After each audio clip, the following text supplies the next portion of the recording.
Alors, ce n'est pas difficile. Aujourd'hui, tous les moyens, vous avez d'abord l'annuaire. Vous cherchez un avocat dans l'annuaire. Alors là, tout le monde y est, puisqu'aujourd'hui, nous avons le droit de faire des encarts, de mettre des encarts. Donc, nous y sommes. Et puis, vous pouvez vous renseigner également auprès de l'ordre des avocats, à Cayenne. Il y a un ordre des avocats. Il y a le bouche à oreille.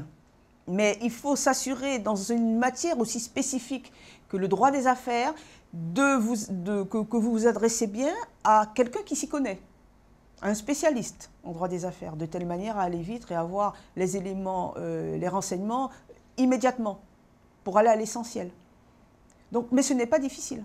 Il y a plusieurs spécialisations quand on est avocat. Eh bien, il y a des avocats spécialisés en droit des affaires. Donc, il est préférable de se renseigner, de contacter un avocat spécialisé en droit des affaires.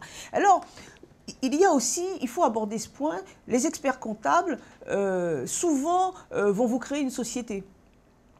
Parce que, bon, il y a eu pendant des millénaires et encore aujourd'hui, la bataille entre le chiffre et le droit. Parce que les experts comptables, bien entendu, créer une société, c'est aussi un apport, un ajout financier pour eux. Le notaire va également établir des statuts de société. Mais d'expérience, je vous assure que le seul professionnel qui prendra le temps de s'asseoir, de réfléchir avec le client, de discuter avec lui, d'étudier chaque point, parce que c'est l'avocat spécialisé en droit des affaires. Parce que créer une société ou une entreprise, ce n'est pas anodin.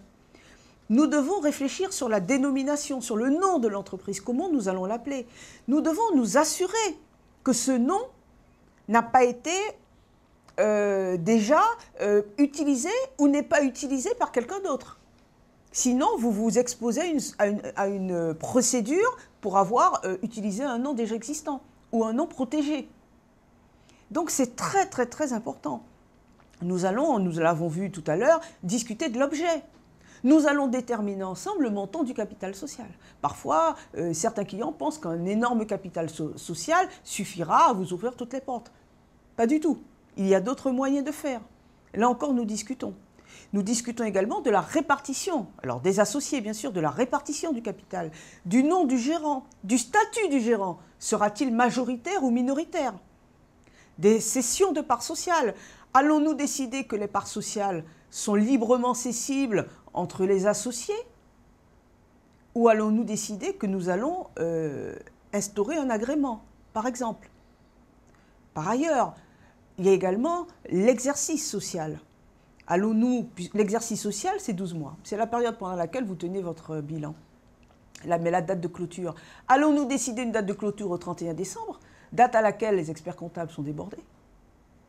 Ou allons-nous décider une date décalée, en coordination avec l'expert comptable? Un avocat rigoureux doit travailler avec les autres corps de métier, dont l'expert comptable, qui va accompagner le chef d'entreprise tout au long de la vie de l'entreprise, et également, souvent aussi, le conseiller financier qui monte un dossier de prêt auprès de la banque. Nous devons être ouverts, dans le seul intérêt, donner les conseils les plus appropriés à notre chef d'entreprise.